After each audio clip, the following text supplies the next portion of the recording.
Good afternoon, everyone. Welcome to Prioritizing and Valuing Investments in Resilience. My name is John Kashmar. I'm with the Southeast New England Network. The Southeast New England Network is focused on training and technical assistance for stormwater management. Our vision is to build resilient ecosystems and connect communities through action, collaboration, and innovation. And our mission is empowering communities to achieve healthy watersheds, sustainable finance, and long-term climate resilience through management of stormwater and restoration projects. Our focus area is Southeast New England and Rhode Island, and our website address is snepnetwork.org. I wanted to just mention there will be questions in the webinar. Please feel free to put your questions in the dialog box as we go, and those will be monitored and an opportunity to get to questions. And I'd now like to introduce Joanne Throwe. Joanne joins us from Bristol, Rhode Island. She's a core team member of the network working on innovative finance and leadership development. Joanne is president of Throwe Environmental as well as senior fellow at the University of Maryland School of Public Policy. Joanne's past experience includes serving as deputy secretary for the Maryland Department of Natural Resources and director of the Mid-Atlantic Region's Environmental Finance Center. Joanne currently chairs US EPA's Environmental Finance Advisory Board and is also co-chair of the National Stormwater Finance Task Force for US EPA. We're also very pleased to have the Association of Climate Change Officers co-host this lunchtime webinar along with SNEP.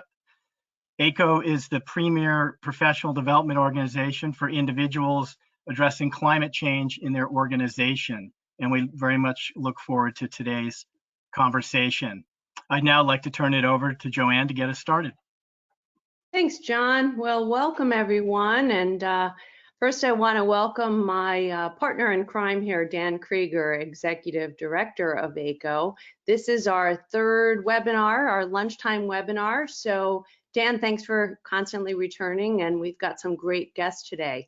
But before I introduce our guests, Dan, I am trying hard to build this partnership that I know so well. I know ACO. You have done such great work nationally.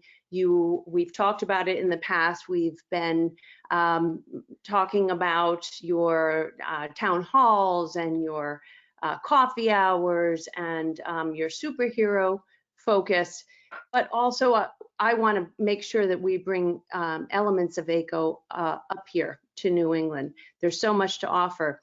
And Lindene, Patton, and Sean Carpenter are two guests who are, really important to some of the work that's been developed, particularly the Econ 101 and the work there. And having gone through the academy, Dan, it's just been wonderful experience. So as we move forward, I really do want to bring more as we head to one more week of lunchtime webinars.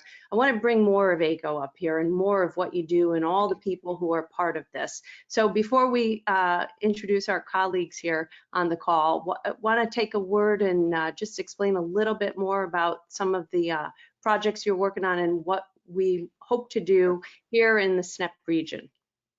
Thanks, Joanne. Appreciate it. Well, the fundamentals of ACO are that we're a professional society for those who are looking to drive climate action in their organizations and helping those professionals advance in their stature and their competency to elevate the community of practice. As we've been standing up our training programs, and you're going to get to hear today from Sean Carpenter and Lindene Patton, who played an instrumental role in the shaping of our Economics 101 course module on the economic implications of climate change and thinking about how to evaluate that in the context of decision making. We also we've been contracted by governmental entities like the state of Maryland, when Joanne was the deputy secretary there, to launch the nation's first state-run climate change academy. We've been since contracted by several other states to begin replicating that effort. We're also starting to see more municipal and county governments looking at how to build organization-wide capacity. And so that ranges from things like the climate change version or sustainability version of the cybersecurity training or workplace harassment training that every single employee has to take, to the leadership development and executive training to scenario planning exercises, examining attitudes, behaviors, perceptions, and capacity throughout the organization, which is something we've done a lot of going back to contracts we've had with the U.S. Department of Homeland Security. So we're increasingly doing that to help organizations think about this through the human resources lens, if you will. If you don't have the right people with the right skills in the right parts of your organization and the right governance structure, bringing that all together, you're really going to struggle with any consideration, much less climate change that hits and exacerbates so many different areas of concern and opportunity within organizations. And we're going to talk about that today a little bit, but I hope that during the conversation, Sean, Fort Collins, I think, is really a role model for this amongst local governments. The number of people across the organization who are working on climate change in some way, shape, or form relative to the size of the city and its personnel is off the charts. And so I hope at some point you'll kind of talk about that, because it takes an army working in concert on this, and we can build that army, but it doesn't just happen because we announce something or because we want it to happen. So that's what we do as an organization. And Joanne, thanks for letting me have the opportunity. Sorry, one other note. We had originally planned on bringing our in-person trainings to New England through SNEP in May, and of course COVID has thwarted our plans for world domination. So we are doing those online, and we have new online CCP training, the Certified Climate Change Professional credential, starting in June. But we're looking at ways to create regional context and supplements for people who are participating in the broad. We've got folks from all over the world doing it.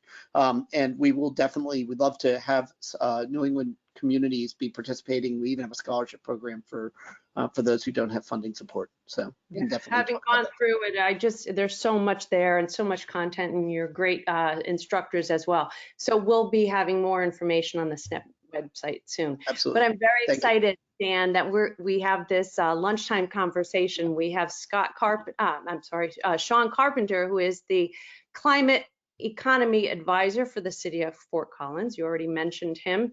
And Sean is really interesting in that he spent 20 years doing all this emerging response and, post-recovery work overseas. He really has this strong background of venture development, carbon sequestration, agriculture, micro lending. It runs the gamut, and I find it so interesting. I started my career as international development and then transitioned to local. And, Sean has done the same thing here. And now with Fort Collins, who is so lucky to have all his expertise. And we're going to just hear briefly about his position because it's so unique. But I also want to introduce Lindene Patton. Lindene, you may not know this, but we met years ago when you were part of the Environmental Financial Advisory Board, and you were just such a powerhouse, just an amazing mind and your breadth of experience. And I, at that point, I was not a board member yet, and you were just, somebody to watch and listen to. You're so nice, thank you. Oh no, I've just, you're just so impressive, and so I'm excited about this conversation. You are a strategic advisor with the Earth and Water Law LLC, and I know that your expertise is unique in the sense that you not only are working on loss litigation strategy, you're doing all this climate work. But you're an attorney who's licensed in California and DC. You have also a Virginia real estate license, right? Yeah. And but you also were with the American Board of Industrial Hygienists and retired. So you've run the gamut, and now you're really focused on risk management, and we're very excited to have you here. So both of you have such unique roles, and Dan and I thought it would be best to start and just give us a brief background. Sean, let's start with you and give us just a few words about your role and what you're doing in Fort Collins, and let's start there. Sure. Thanks, Joanne and Dan, for the introductions. So in Fort Collins, I'm the Climate Economy Advisor, which is a completely bizarre job title. But essentially what it means is we recognize that the economy, both in Colorado and Fort Collins, but nationally and really internationally, we're moving toward a lower carbon future. And so we think that it is to our advantage to help work with, academia. We're fortunate enough to have a major land grant university located here in Fort Collins, Colorado State University, as well as industry partners, to try to position our economy for that lower carbon future that we know is coming, and in some ways it's already here. And because someone will have to create the solutions to the challenges that we face, and if some of those can be created in Colorado and more specifically in Fort Collins, that's relatively beneficial for our community. So there's altruism in the sense that, yeah, we want to try to save the planet, but we're also trying to position our city to relatively benefit from the changes that are coming. And just as a quick example, in Colorado, there are about 3 times more clean energy jobs than there are in oil and natural gas, and this is a big fracking state. So a lot of people are shocked when they hear that, but this transition is already underway. So how do we relatively position Northern Colorado and Fort Collins to benefit? So that's sort of writ large, what my position is and what I'm working on and the high level. That's terrific. We have a lot of questions to follow up with. But first, Lindene, when I first met you, you were with the Zurich Group and working on the climate change initiative as a senior vice president. So tell me about your work now and tell us a little bit more on what you're working on. So I have been looking actually at the climate change issues and how that impacts the finance industry for decades, obviously. Looking at it from a portfolio management perspective, different geographic implications, but also looking at it from an operational integration perspective, trying to figure out how at least the insurance industry could begin to consider not just for property policies, but particularly for its casualty business, which are all the liability policies. What is it that climate change could mean as time moves forward?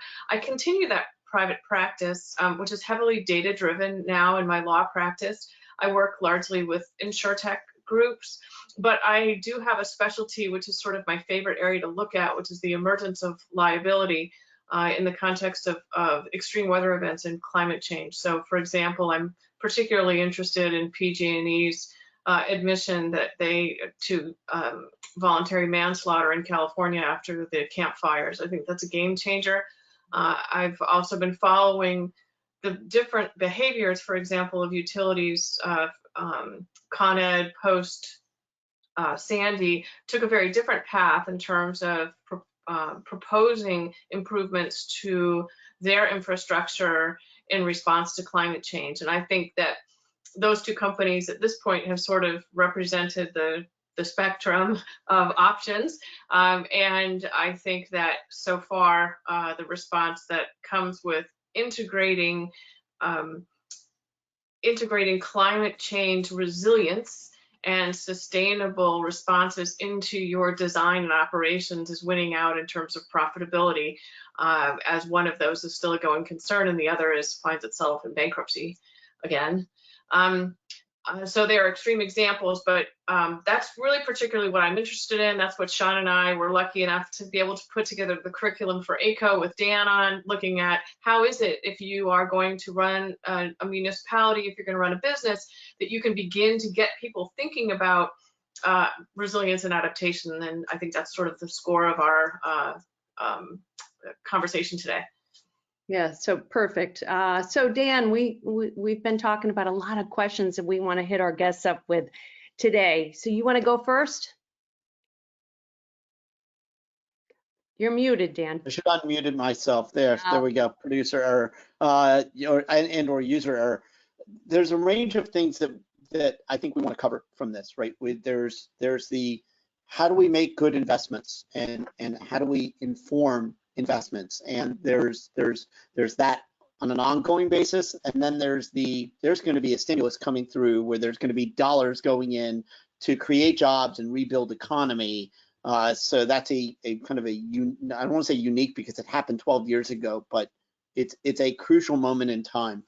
I think that's one conversation. At some point, I also want to make sure that we get to the credit ratings and the importance that has. But Sean, to my knowledge, you're the only person in the country working in local government who has the lens that you have. And I think that's really interesting. First, how did that even come about? It's one thing to have a community working on climate sustainability. Why was that position created? And you've been in it for a couple of years now. What have you been able to do, and what have you learned along the way from it? Yeah, no, it's a good question. So maybe I'll take a step back to answer it. Fort Collins in 2005 launched a climate action plan, which a lot of other communities, probably a lot of communities on this call, have done similar work. And toward that end, the city established some pretty aggressive climate action goals, a 20% reduction in carbon footprint over a 2005 baseline by 2020, by the end of this year, which it looks like we're going to meet and slightly exceed, so that's great news. And then the goal starts to hockey stick, 80% reduction in emissions by 2030 and carbon neutral by 2050. So with that community goal in place, I think there was a recognition that we were going to have to, it was going to take more than the city enterprise, that we're going to have to work with the private sector businesses, as well as universities and community colleges, and really it would have to be a community effort to try to rethink how we do things to reach that goal. And we've made the easy goal by 2020, and so now we have essentially 9.5 years to meet a much more difficult goal. And so the challenge is, how do we collaboratively do that in a way that strengthens our economy, protects jobs, and also helps us reach these aggressive climate goals. So talk to me in 9 years. We'll see if I have any hair left. Well, Lindene, I wanted to ask you, knowing your experience and your sage wisdom, we are going through something, truly unique right now. And we are going to have to rebuild. We're going to have to refocus our efforts after COVID-19. What should we do? What actions can we take that will leave us less vulnerable moving forward? Are there short-term fixes, long-term solutions, things that you've seen that we can help plan for long-term sustainability? Well, I think consistent with Sean's commentary and other things that we've seen in development, it's going to be essential, one, to assure that we can get trust back from the public. I think people are scared. I think that they're worried about going back to work. I think they're worried about the kinds of sustainable developments that have been promoted by the climate community, which involve urban densification, they involve shared transportation, they involve all of these areas where people now, at least through public opinion pollings, are expressing significant concern. And so I think it's going to be essential, if you want to be able to continue to make progress on the climate agenda, which is, of course, another really critical, security issue, and they do have interrelation. You do have increased pathogen risk in many cases as a consequence of climate change for a wide variety of reasons that are beyond the scope of this call. But what that means is that I believe that people who are in this space more than ever are going to have to be involved in project design and strategy. I think if you're getting involved in community design only in the implementation phase, your options are limited. They're very limited. If you can wheedle your way in to assure that you have networking partners in the transportation area, in the environment, in public health, and critically in the revenue department, find out where the money comes through, whether that's money in a private corporation or whether it's municipal tax revenues. Get a deep understanding about whether your community works and is funded based on shared revenues collected at a state level. Are they, do they get money based on local taxation? Is that taxation real estate based? Is it sales based? Because in most of those cases, once you understand what that base is, then when you begin to do your design, you can arrange the discussion of your benefits in a way that it resonates with the people who control the money, and assure that your designs are responsive in a way so that they not only manage the risk, whether that's an environment risk, a public health risk, but they also do it in a way where the revenues are sustainable.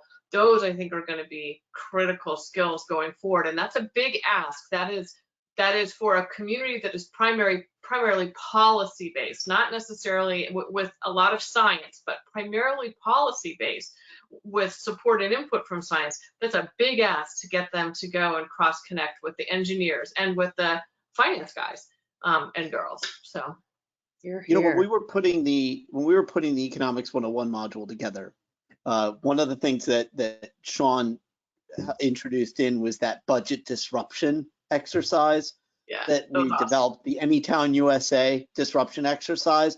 And there's thinking about that is something that we've seen in the classroom people have really struggled with before they got their hands on the exercise. When they did, it started to change.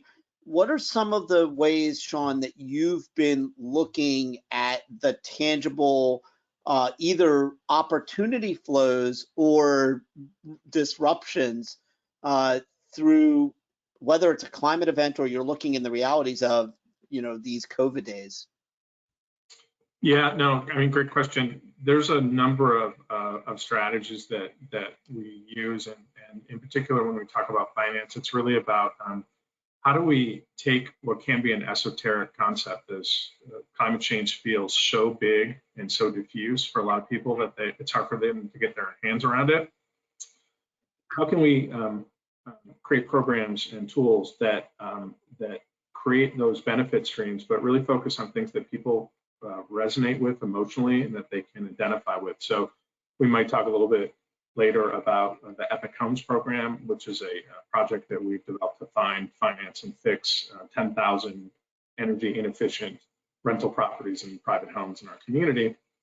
But not focusing so much on the energy benefits of that, although those are significant, but focusing on the health, well-being, equity issues related to fixing up those houses. And so that's something that everybody can resonate with, and it crosses the political spectrum.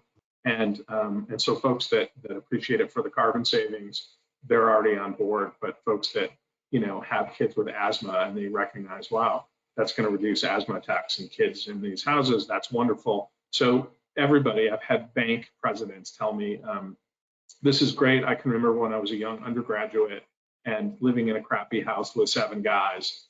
I totally get it. I understand what you're doing. And so this is a way that we can take this, some of the challenges, and boil them down to common denominators where everybody can get behind it. That's just one example. Another that maybe if we have a minute to talk about that I know is an opportunity available on the East Coast as well as it is here in Colorado is commercial PACE, or property assessed clean energy finance. And this is an amazing tool to essentially take operating expenses like utility bills and kind of flip them and turn them into capital expenses to upgrade commercial buildings. And so this is growing more than 200% a year in Colorado. And I think it's a really amazing opportunity. And for those states that are on the call, including Rhode Island, Massachusetts, and others that have commercial PACE, this is a perfect example of a public-private partnership that can help, in particular, commercial buildings, which make a fairly large percentage of energy consumption, help make them more energy efficient and more valuable. So tools like that really take these concepts and break them down into something that people can get their heads around, I find to be really helpful. Yeah.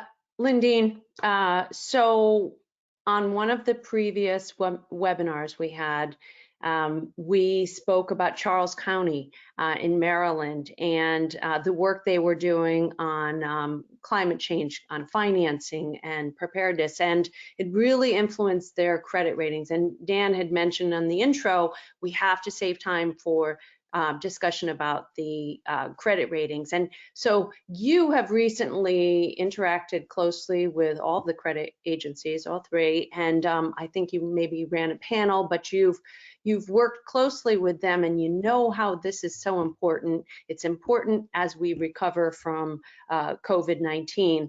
But talk a little bit more about what this means. Sorry, I muted myself. Credit ratings are critical, and because a credit rating dictates how much money costs the community, because you're borrowing that money for a period of time.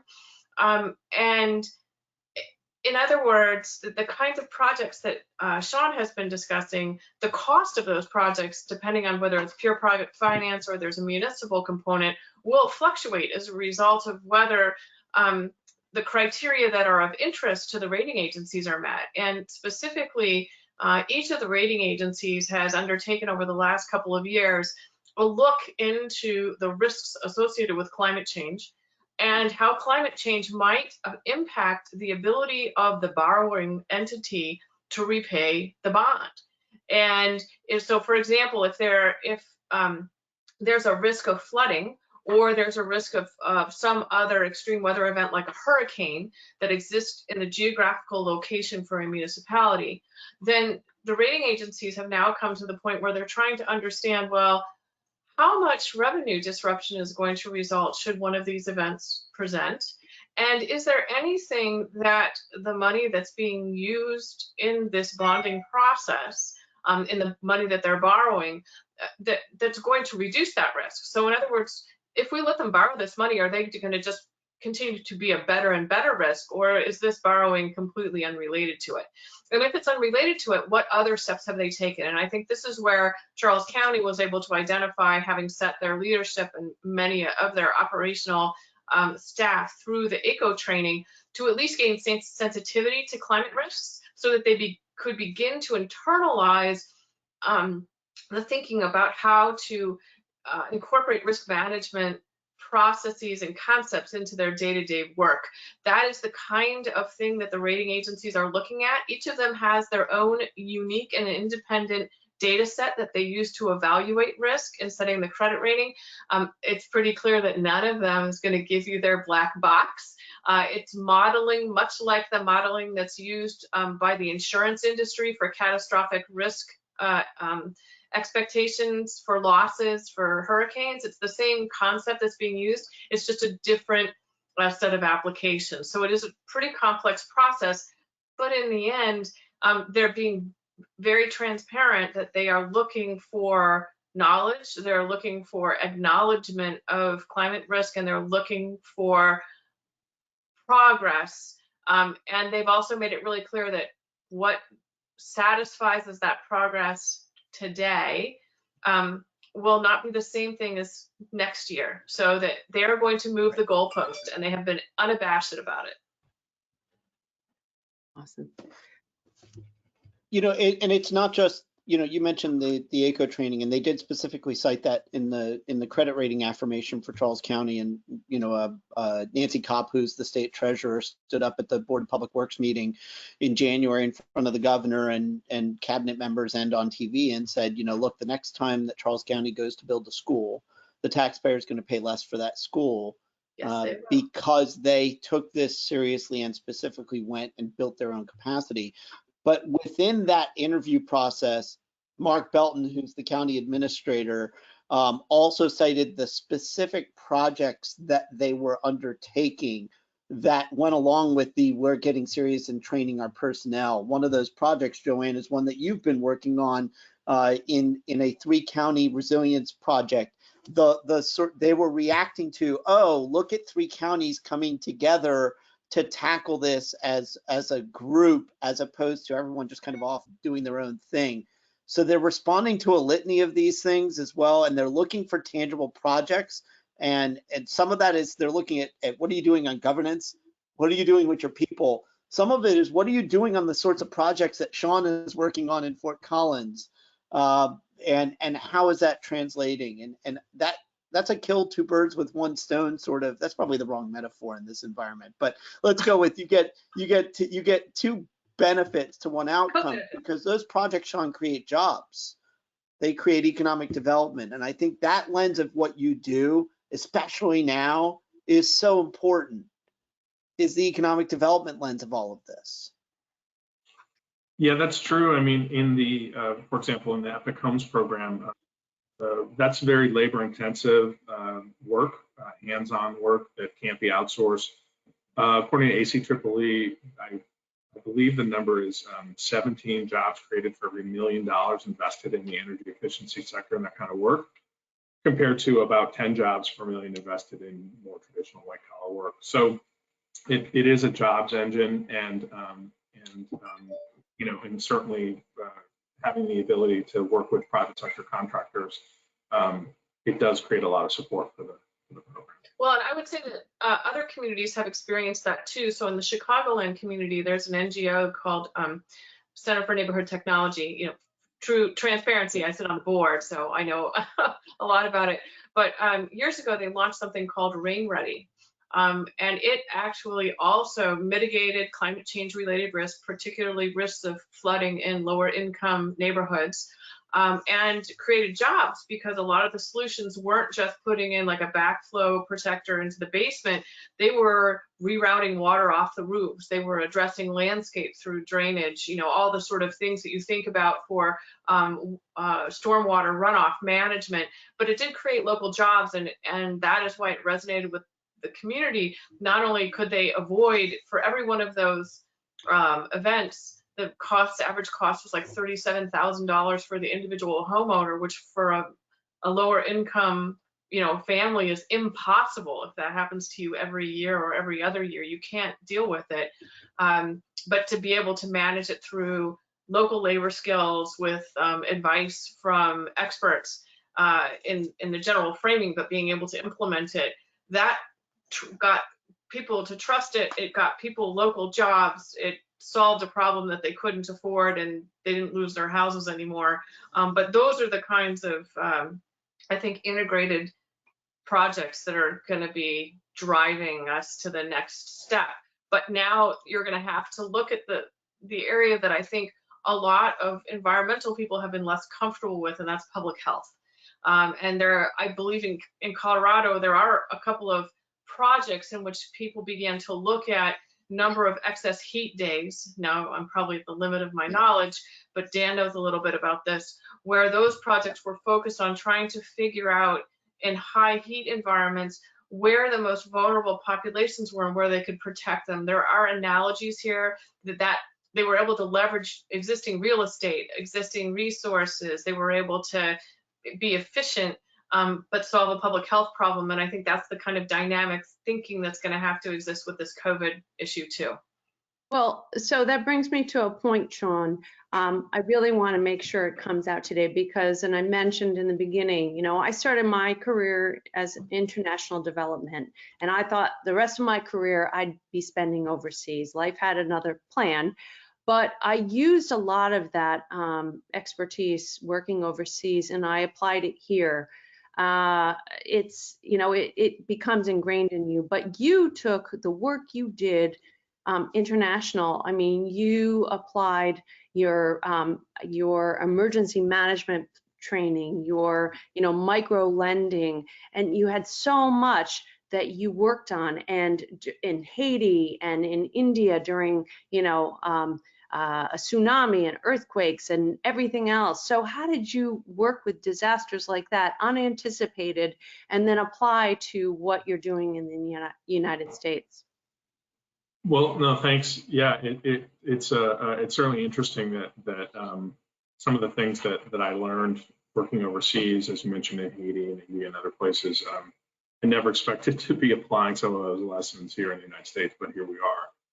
I think the biggest thing I learned is to never waste a crisis, and that a crisis presents an opportunity to reassess, you know, conventional wisdom and assumptions, and really start with a clean piece of paper and say, okay, I know that we've been doing whatever it is for 10, 20, 50, 100 years, but why are we doing that? Can we look at that again? Can we look at everything we're doing and really think about, are there outside the box, and I hate that expression because that is the most inside the box expression, but are there unconventional ways, I hate that expression, to look at what we're doing and maybe do things differently. So I'll give a quick anecdote from India. As you mentioned, I went there right after the Asian tsunami. I think it was 2 days after Christmas 2004, in the very southern tip of India, an area called Patton, and it was completely devastated. The tsunami came inland 5 miles inland and took entire communities, and those are primarily fishing communities. And so a lot of the larger organizations went in with tens or hundreds of millions of dollars, and they were buying new fishing boats for all the fishermen. And we went to communities where the folks there were actually laborers, that they were so poor that they couldn't afford their own boats, and they were laborers on other people's boats. And we looked at this flotsam of thousands of wrecked fishing boats that was all piled up on the shores, and said to those big organizations that were doing response, hey, what are you going to do with all that junk? And they said, oh, you can have it. So we taught these laborers, these fishermen who were laborers on other people's boats, we built a whole program for them to rebuild these abandoned boats. And then those became their boats, and they became their own fishermen and their own boat owners. And you know, we did it for a fraction of what other people were doing their work for. And it was amazing to see people that had been working for other people for sometimes decades, and now they were their own kind of business owners and had their own boats. And you know, the amazing sense of pride that they had, that you know, we took kind of a situation and said, does it have to be built back exactly the way it was before? I don't think so. I think we can do some things differently. And we ended up sort of restructuring and helping the people in those communities kind of restructure their lives because we didn't accept the status quo.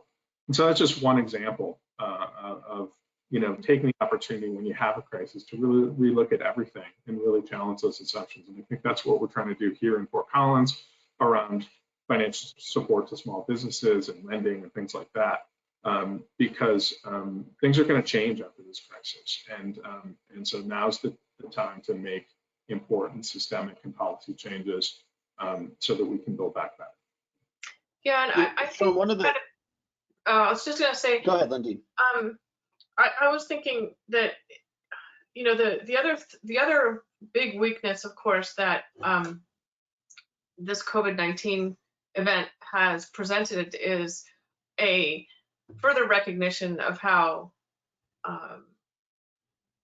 unredundant is probably a bad word, right? Our supply chains are, how at risk our supply chains are, from everything from our food supply chains to, you know, computer hardware. Take whatever it is, every one of them. We globalized it without a backup in a lot of cases. And many of the things that the sustainability and resilience community has been pushing is to try to make sure that we have improved local food supply chains, that we have improved local essential goods chains.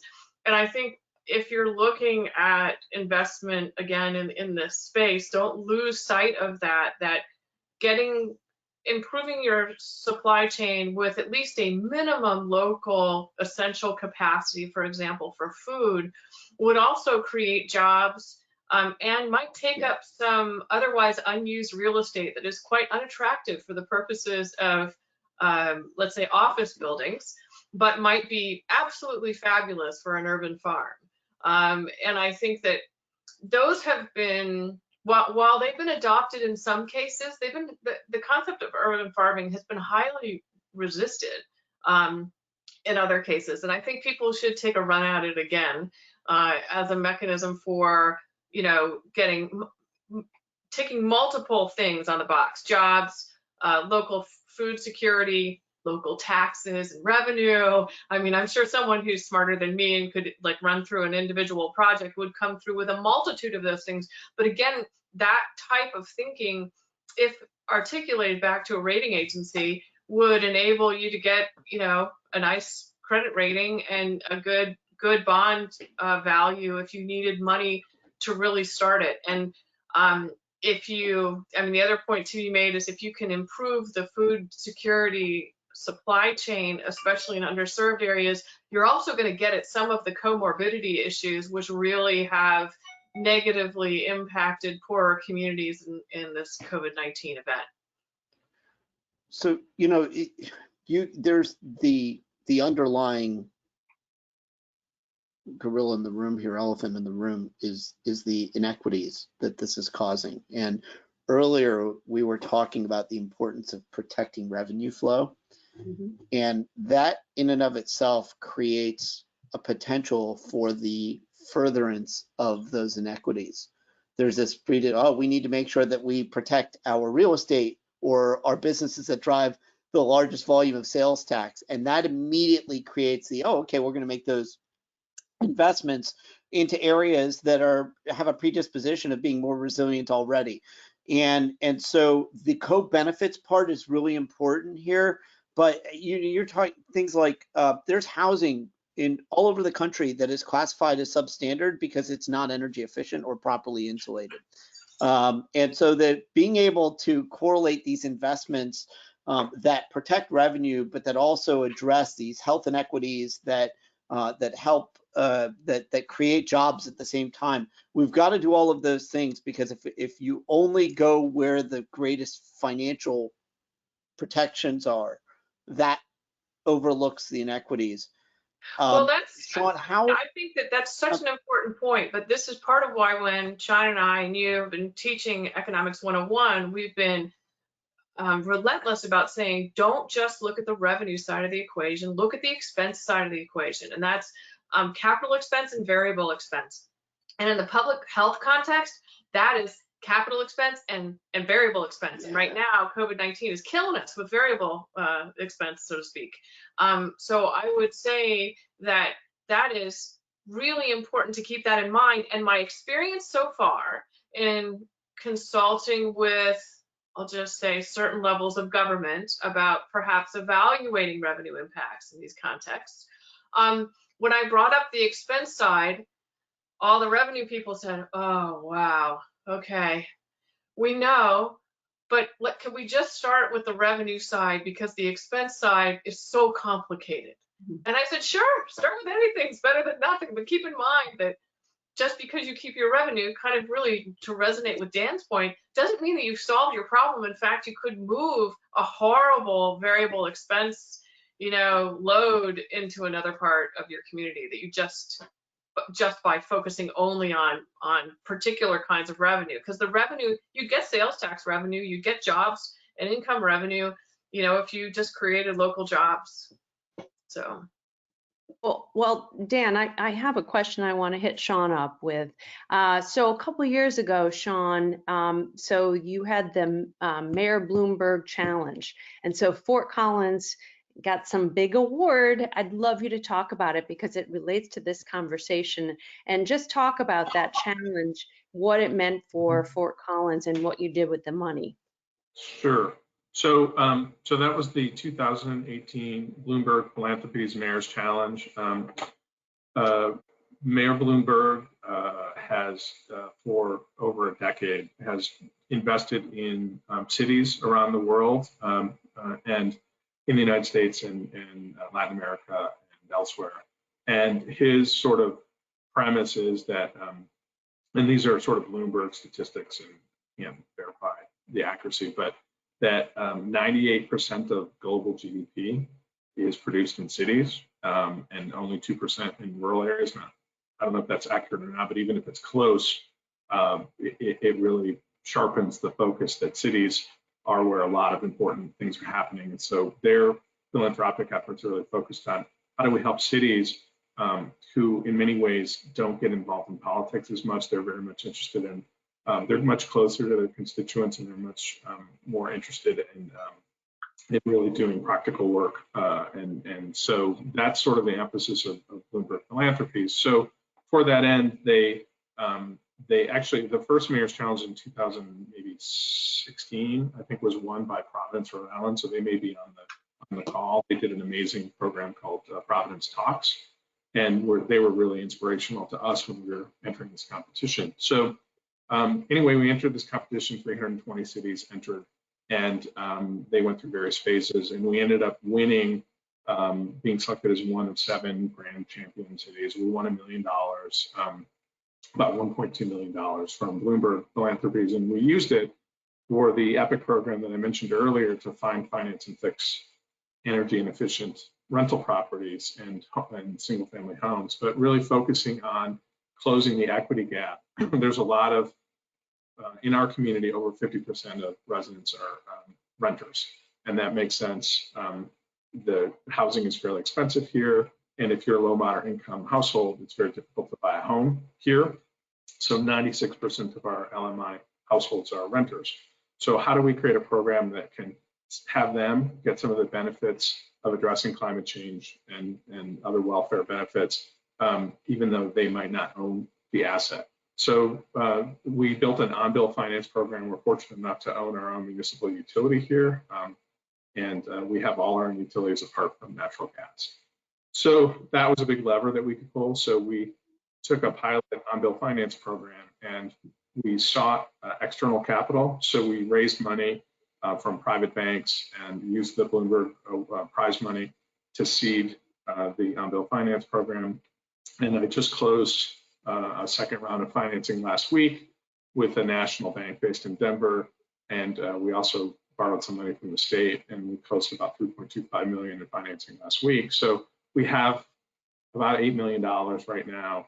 And we hope soon that as soon as folks can start working in homes again, and right now we're not allowing any of the contractors in our program to go into people's houses for obvious reasons, but unoccupied houses they can work on, and we hope soon to see the ability to really get hundreds of projects in the pipeline. And what we're doing is these loans are very low interest, and because we are able to leverage the credit rating of the city and the credit worthiness of the city to borrow at low cost and pass those savings on to our customers. So borrowers can borrow up to 15 years at very low interest, no money down, and they can upgrade these old, inefficient, in particular rental properties. And the owner repays that bill on their portion of the utility bill. So they have to have a service in their name. Here in Fort Collins, most people keep water in their name. Because water damage, things like that is a big issue for rental property owners. So they get alerts if there's unusual water activity and things like that. They want to make sure the tenants are watering the grass. So most landlords keep the water in their name anyway. So that works out really well, and we sell it to landlords that, look, you have to stay competitive. There's a lot of new construction. You have to upgrade these crappy old properties, and it'll be good for your business. It'll be good for your tenants. Your tenants can enjoy greater comfort, health, and well-being. They're going to stay in your property longer, and that reduced turnover is going to save you money. And so, in part of this project is to collaborate with Colorado State University. We're doing an indoor environmental quality study in parallel with this program to measure the improvements in indoor air quality and health and well-being for folks living in these houses that have been fixed up. We hope to demonstrate and build a data set that shows that this is a good investment. And in fact, we'd like to get to the point where it can almost be a prescription, where the medical community could say, you know what, this house needs to have a $12,000, $15,000 Epic home upgrade, and then get insurance even to pay for it. So I mean, that could be 5 years down the road, but we see that if we create the data that shows this is making people's lives better and improving health and well-being, then this will sell itself. And lastly, I would say we've all been cooped up in our houses for months. And so if you weren't aware of deficiencies in your home before, you are now. And so we think there's going to be a lot of people ready to spend some money to upgrade their properties and their rental properties once this is over. So maybe I'll stop there. Oh, Joanne, you're muted. Oops, yes, I was. So Sean, I thought that was such a great story, and look what you did with $1 million. It's amazing. I want to, with the time we have left, I want to ask people who are on this call to please send in your questions. I've got it in front of me, and we're happy to give some questions to our guests here. But I want to continue the conversation. Lindene, go ahead.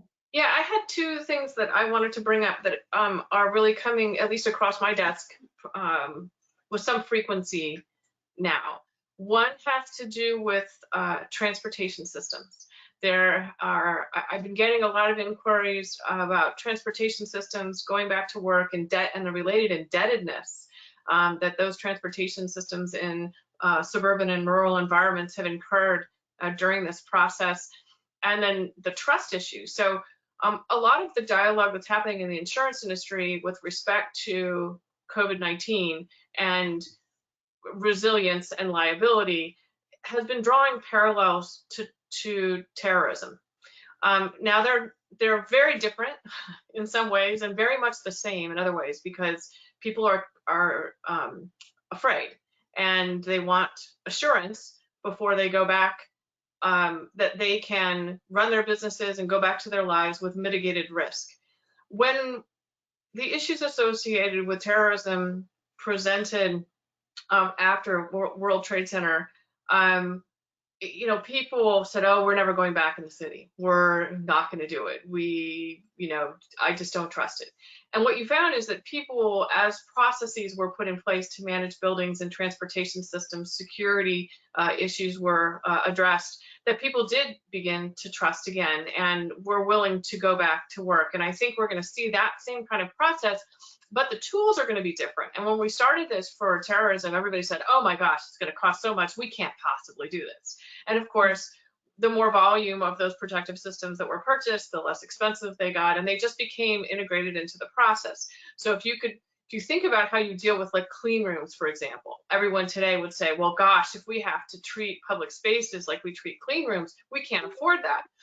I think that there are some technologies that people are talking about, though, which sort of do make sense. Just like you walk through a security screening station to have and put your luggage through some little thing so it x-rays. What if it, they put a UV light over the top of it or something that was a proven, and I'm not sure what's proven and what's not, but a proven technology to at least reduce viral load or reduce bacterial contamination, the kinds that are used now in sort of health environments. I think those are some of the things that when people are thinking about how are they going to make a project be a winner and get engagement to improve resilience for other types of things, those types of issues need to be considered and integrated because you've got to get those transportation systems back up. The other issue that I think hasn't been addressed yet is there's been a lot of talk about using insurance to stabilize business income interruption.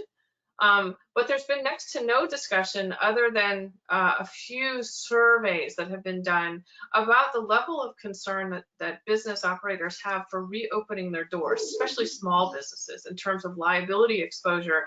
What if somebody claimed, that they got COVID coming into their business?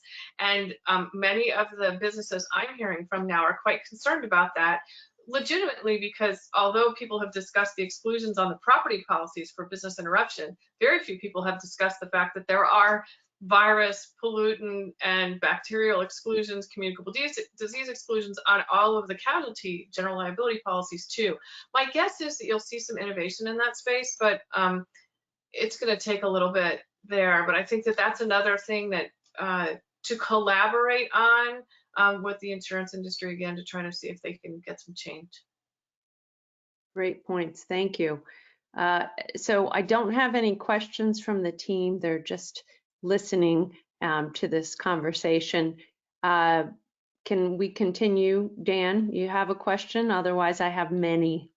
Yeah, well, so what I'm curious about, Lindene, is a while back, we were talking about the insurance a little while ago, and I just realized that there was a lawsuit some years ago where some of the insurance companies went after, I think, was it the city of Chicago, for failing to have addressed climate impacts on infrastructure. And it dawns on me, this isn't just a credit rating issue. There's an insurance component of this. That was the kind of the shot that was fired across the bow. And Lindy and I, basically, you were the chief climate officer at Zurich.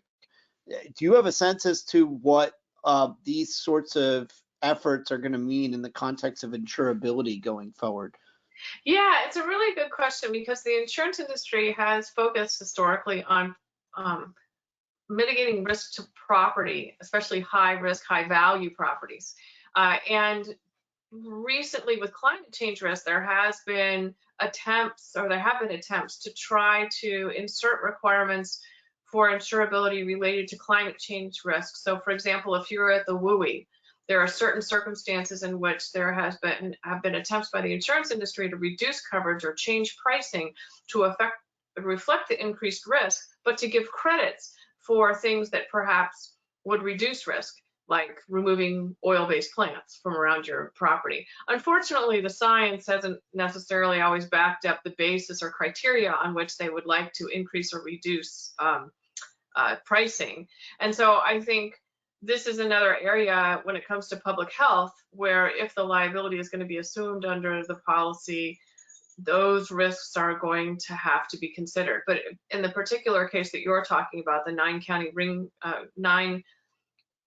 ring counties surrounding Chicago, in which there was litigation filed against the wastewater treatment facilities for repeated backflow problems, where basically the sewage, instead of going out, was coming back into the basements of people's houses as a result of capacity limitations and infrastructure maintenance failures.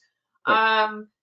I think that was a shot across the bow from the industry. I can't say a lot about that piece of litigation, but if it had gone through, it may have had a lot of characteristics of some other environmental litigation where there would have been a lot of cross claims, multiple properties involved, extraordinarily expensive litigation.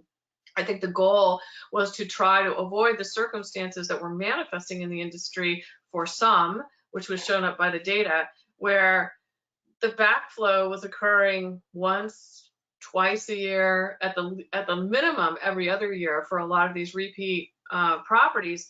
And under the code, an insurer, third time you're out, right? So they don't have to renew the insurance, which creates an incredible instability inside the local community, because now the property's not insured, right? And you have somebody of low to moderate income means who may have a $25,000, $35,000 bill from a flood in their basement, which can destroy the foundation. I mean, not to mention the public health issues that come up from backed up sewage. And with utilities, they're often sovereigns, and so they aren't liable for these type of impacts, or they might have minimum liability for it. So depends on the locality. So I think there is a possibility of some sort of mass tort litigation, but society just hasn't gotten there yet. People are too busy worrying about whether they have a job and Right. how they're going to get their communities back. Generally, when that kind of dust settles, then people start looking for who might have more money than they do. So we're starting to get to a point where there's enough knowledge out there, and I think there's a correlation here as you start to get to like the Flint, Michigans, where there is well more than enough data, well more than enough public discourse that if you're leading local government or utility infrastructure programs and you've been ignoring these risks, where do you think that's? I think people are going to be on the hook for this. Do you have that sense, and or at least at risk of facing tribunals, if you will, for having failed to address these risks? Oh, I think that depending again on the state of the science and the state of the community knowledge, yeah, I think people are tired of failure to address risk, failure to take action. And when that results in bodily injury or property damage to constituents who they thought were supposed to be protected by those services and by those representatives, there's little humor left in the public for that. And so I think, especially when it's quasi-public or a monopolistic entity that might not be sovereign, sovereigns are technically immune from liability except where they allow it.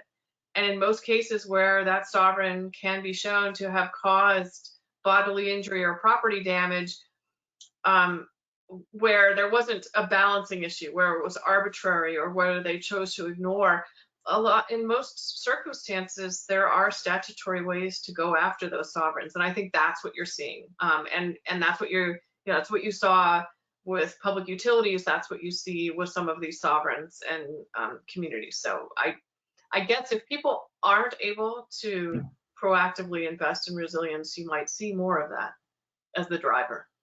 Okay, we are just about out of time. Sean, Lindene, thank you so much for being with Dan and I today. Great lunchtime conversation. And we will be back, Dan. I hope you're coming back for one more time. We've got next week, May 8th from 12 to 1, another lunchtime conversation. And we're going to be talking about managing shifts in community resilience priorities in light of COVID-19. And we have a wonderful guest, Chris Castro from Orlando will be joining us. And we had somebody who at the last minute last week was not able to join us, Nancy Smith, and coming from the Boston perspective, the public health perspective, and she'll be with us next Friday. So Dan, you'll be back, right? Yes? As long as my computer doesn't crash again. I don't know if you noticed, but I disappeared about 15 something minutes there. ago. We pulled the second laptop out and we were doing the adjustments on the fly. This seems to be a regular occurrence these days. No, it was great. It was so wonderful spending this hour with you. Sean, hope to see you, and Lindene, you too. Keep up the great work you're doing. And Dan, I'll see you next week. Bye, everybody. Thank you all for joining. Appreciate it. Bye. Thanks, everybody.